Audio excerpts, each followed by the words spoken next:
جو ویڈیو دیکھ رہا ہے چینل کو لازمی سبسکرائب کرے۔ میں سمینا آنٹی کے ساتھ سویا پڑا تھا کہ مائرہ مامی کا فون آ گیا۔ شیرو: ہیلو مائرہ۔ شیرو: کیسی طبیعت ہے تمہاری اور پڑھائی کیسے جا رہی ہے؟ شیرو: میں ٹھیک ہوں اور سب اچھا جا رہا ہے۔ آپ سناؤ، گاؤں میں سب ٹھیک ہے؟ مائرہ: ہاں یہاں سب ٹھیک ہے۔ وہ باجی سے بات کرو، وہ تم سے بات کرنا چاہ رہی ہیں۔ نائلہ: ہیلو شیرو، کیسا ہے رے تو؟ کوئی پریشانی تو نہیں تجھے؟ شیرو: میں ٹھیک ہوں مامی، کوئی پریشانی نہیں۔ نائلہ: سچ بول رہا ہے نا تو؟ کوئی پریشانی نہیں نا؟ نائلہ: مامی بار بار میرے بارے میں پوچھ رہی تھیں، وہ مجھے کچھ پریشان لگیں، اس لیے میں نے گاؤں آنے کا کہا تو مامی نے منع کر دیا۔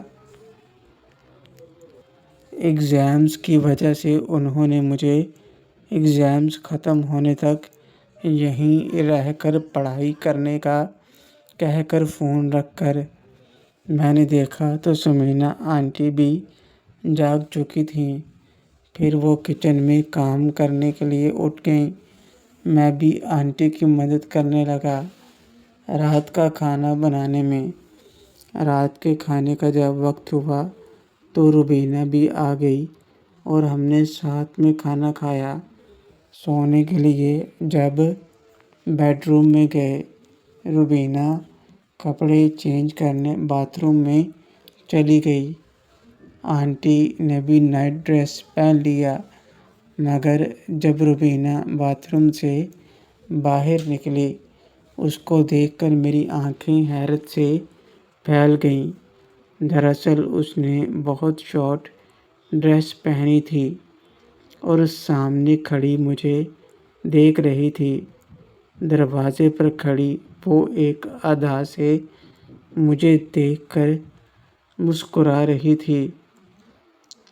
کھلے بالوں میں گورے رنگ پر گلابی ڈریس اور نشیلی آنکھوں سے دیکھتے ہوئے بہترین قد کاٹ اور مضبوط بدن کی مالک اس وقت بہت خوبصورت لگ رہی تھی۔ میں تو اس کی اس ادا پر دیکھتا رہ گیا اور سمینا آنٹی بھی اسے دیکھ رہی تھیں۔ سمینا: کل رات تیرا دل نہیں بھرا؟ روبینہ پیار سے: کسی کا دل بھرا ہے کبھی؟ اور ایسا موقع ہمیں ملتا ہی کہاں ہے؟ کیا پتہ کل تمہاری بھابھی لوٹ آئیں اور پھر یہ رات جانے کب نصیب ہو۔ آج رات میں سونے نہیں والی اور نہ ہی تم دونوں کو سونے دوں گی۔ سمینا: تمہیں جو کرنا ہے کرو، میں کچھ نہیں کرنے والی۔ ابھی تک میری حالت ٹھیک نہیں ہوئی۔ روبینہ: تو مت کر، مگر میں یہاں تیرے سامنے تیرے بھتیجے سے دل کھول کر پیار کرنے والی ہوں۔ روبینہ بات کرتے کرتے بیڈ کے پاس آئی۔ میں بیڈ سے ٹیک لگا کر بیٹھا ہوا تھا اور وہ میرے دونوں طرف گھٹنے بیڈ پر رکھ کر سیدھا میری گود میں بیٹھ گئی۔ میرے چہرے کو دونوں ہاتھوں میں لیے اس نے پہلے نشیلی آنکھوں سے میری آنکھوں میں دیکھا اور پھر مجھے اپنے ساتھ لگا لیا۔ مجھے تو اس کی ادا پاگل کر رہی تھی۔ میں نے بھی اس کی باتوں کا جواب دینا شروع کر دیا اور شرارتیں کرنے لگا۔ روبینہ بھی مجھ سے شرارتیں کر رہی تھی۔ اس کو دیکھ کر پہلے ہی مجھے بے چینی ہو رہی تھی اس سے آنے والی خوشبو میری نس نس میں بہہ رہی تھی۔ کچھ دیر بعد روبینہ بھی مجھ سے شرارتیں کرنے لگی اور دیکھتے ہی دیکھتے ہم دونوں آزاد ہو گئے۔ اس نے ایک بار غصے سے مجھے دیکھا اور مجھے دھکا دے دیا اور میرے اوپر الٹا ہو کر لیٹ گئی۔ اب اس کا چہرہ میری ٹانگوں کی طرف تھا اور اس کی ٹانگیں میرے چہرے کی طرف تھیں۔ روبینہ تو مجھ پر ٹوٹ پڑی تھی اور ویسے ہی میں بھی اس پر ٹوٹ پڑا تھا۔ شاید وہ اس لیے سب کر رہی تھی تاکہ آنٹی کو بھی ہمارے ساتھ شامل کر سکے، اور ہوا بھی ایسا۔ آنٹی ہمیں دیکھتے ہوئے خود سے شرارتیں کرنے لگیں۔ کچھ دیر کے بعد وہ اٹھ کر سیدھی ہو کر میرے اوپر بیٹھ گئی اور مجھے ہلکا سا تھپڑ لگاتے ہوئے بولی، میں اس شہر کی ایس پی ہوں، میرا جیسے دل چاہے گا میں تجھے سزا دوں گی۔ اور پھر وہ ایک بار کھڑی ہوئی اور ایک دم دوبارہ میرے اوپر بیٹھ گئی۔ ایک پل کے لیے تو اس کی آنکھیں باہر آ گئیں۔ اس کو دیکھ کر میں نے جلدی سے اس کو اپنے ساتھ لگا لیا اور باتیں کرنے لگا۔ میں نے روبینہ کو ساتھ لگایا ہوا تھا کہ اس کی آواز آئی، دیکھ ثمینہ، تیرا بھتیجا اس شہر کی ایس پی کو کیسے سزا دے رہا ہے۔ سزا سہتے ہوئے روبینہ اٹھ کر بیٹھ گئی اور پھر وہ مجھے سزا دینے لگی۔ کچھ ہی دیر میں وہ دوسرے دنیا میں پہنچ چکی تھی۔ اس کا پاگل پن دیکھ کر مجھے بھی کچھ ہونے لگا تھا اور میں اس سے شرارتیں کر رہا تھا۔ میرے ہاتھوں پر اپنے ہاتھ رکھے روبینہ دوسری دنیا میں پہنچی ہوئی چیخ رہی تھی۔ ثمینہ پھوپھی بھی یہ دیکھ کر خود کو روک نہیں پائیں اور وہ بھی آزاد ہو گئیں۔ میں ثمینہ آنٹی کی طرف دیکھنے لگا۔ ان کی آنکھوں میں لال ڈورے آ چکے تھے اور مجھ سے نظر ملتے ہی وہ میرے سر کے اوپر آ گئیں اور میرے چہرے پر بیٹھ گئیں۔ میں مسکرایا اور ان سے شرارتیں کرنے لگا۔ ثمینہ بھی دوسری دنیا میں پہنچتے ہوئے بولی، شیرو، مجھے کھا جاؤ، مجھے کھا جاؤ، مجھے صرف تمہارا پیار چاہیے۔ ثمینہ آنٹی کو دیکھ کر روبینہ آگے ہوئی اور آنٹی کو اپنے ساتھ لگا لیا۔ میں تو دوسری دنیا میں کھویا ہوا دو حسن کی دیویاں اپنے حسن کی بجلیاں گرا رہی تھیں۔ روبینہ مجھے سزا دے رہی تھی اور میں آنٹی کے ساتھ شرارتیں کر رہا تھا۔ روبینہ، میری رانی، دیکھ تیرا بھتیجا کیسے اپنی آنٹی اور اپنی آنٹی کی سہیلی کو اپنے پیار سے پاگل بنا رہا ہے۔ ثمینہ، ہاں روبینہ۔ ثمینہ آنٹی سے تو کچھ بولا ہی نہیں جا رہا تھا۔ کچھ دیر بعد روبینہ اٹھی اور اپنی جگہ پر ثمینہ آنٹی کو بٹھا دیا اور خود ثمینہ آنٹی کی جگہ پر آ کر بیٹھ گئی۔ ہم تینوں میں شروع ہوا یہ کھیل کب تک چلا، جب تک ہم تینوں بری طرح نڈھال نہیں ہو گئے۔ آج ثمینہ آنٹی نے مجھے دوسری طرف جانے نہیں دیا، لیکن روبینہ نے مجھے نہیں روکا اور میں نے اپنا سارا غصہ روبینہ پر نکالا اور پھر پتہ نہیں کب ہم سو گئے۔ آؤ آؤ نذیر صاحب آؤ، بیٹھو، کیا لوگے؟ شراب یا کچھ اور؟ سکندر خان آج واپس لوٹ آیا تھا اور نذیر کو اس نے ملنے کے لیے اپنے فارم ہاؤس پر بلایا تھا۔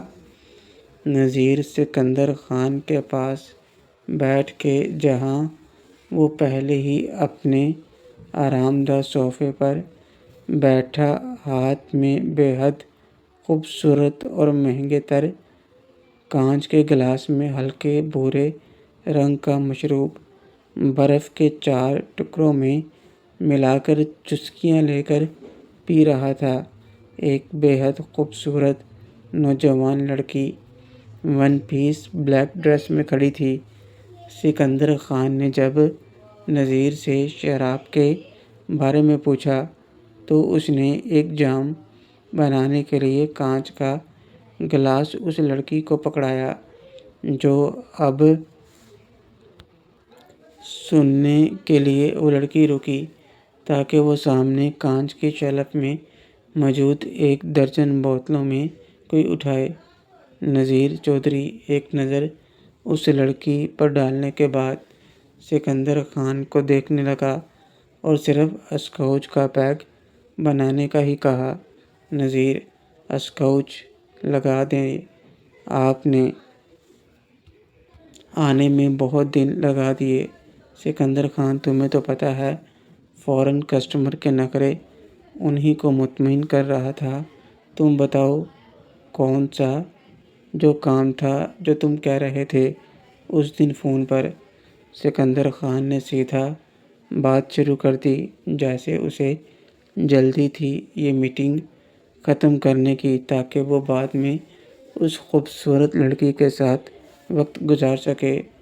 نذیر کو اس اسکوچ کا پیک تھمانے کے لیے جیسے ہی وہ لڑکی جھکی تو نذیر کی نظر اس پر پڑی اور اس نے اپنا تھوک نگلا، مگر یہ لڑکی بھی جیسے جان بوجھ کر جھکی تھی نذیر کی طرف، تو سکندر خان نے پیچھے سے اسے ایک تھپڑ لگایا۔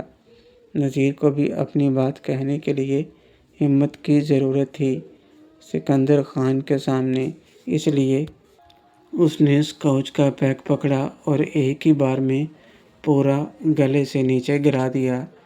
نذیر، وہ بات دراصل یہ تھی کہ سکندر خان، اتنا کیوں سوچ رہے ہو؟ جو بھی بات ہے جلدی کہو، پھر میرے پاس ٹائم نہیں ہے۔ سکندر خان نے نذیر کو بہت جلدی کہنے کا کہا اور ساتھ ہی اس لڑکی کو اپنی گود میں بٹھا کر اس سے شرارتیں کرنے لگا۔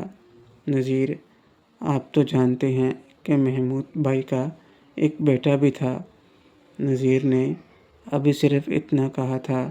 سکندر خان، جو ابھی اس لڑکی کے ساتھ مستی کر رہا تھا، ایک دم سے چونک گیا یہ نام سن کر۔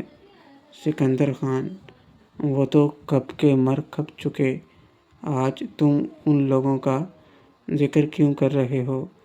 نذیر، نہیں بھائی صاحب، اب میں اور باقی سب جس کو مرا ہوا سمجھ رہے تھے وہ زندہ ہے۔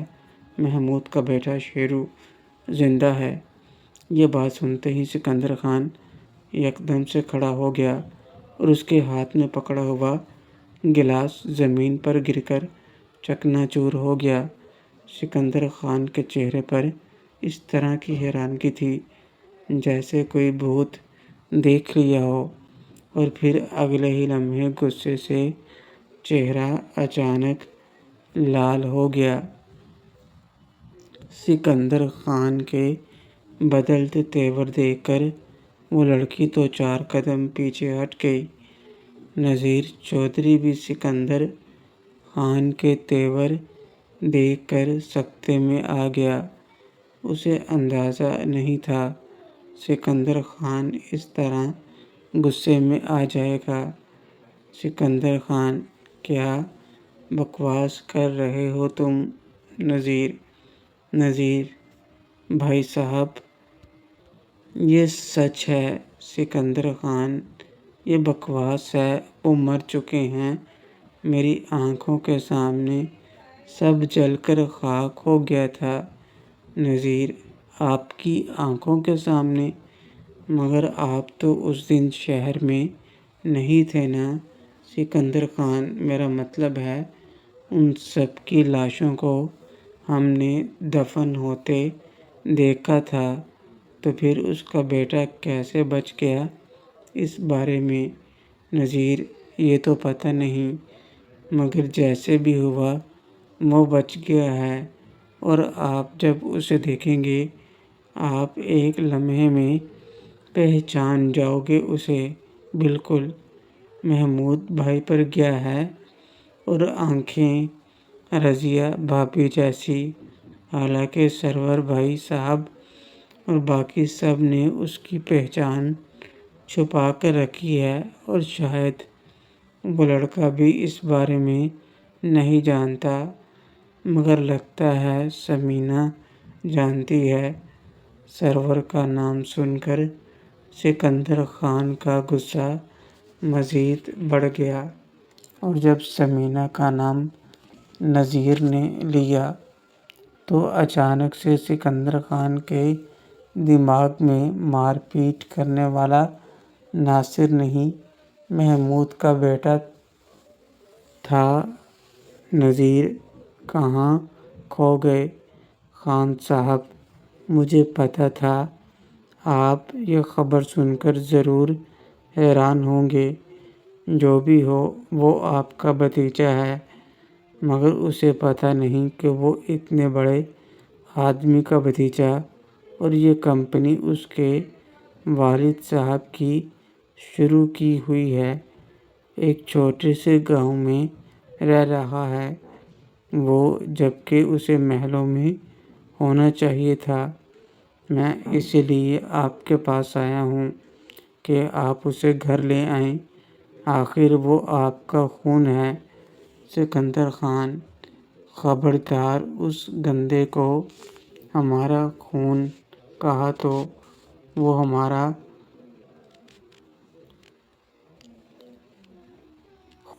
خون نہیں ہے، اور نہ ہی اس کا باپ ہمارا خون تھا۔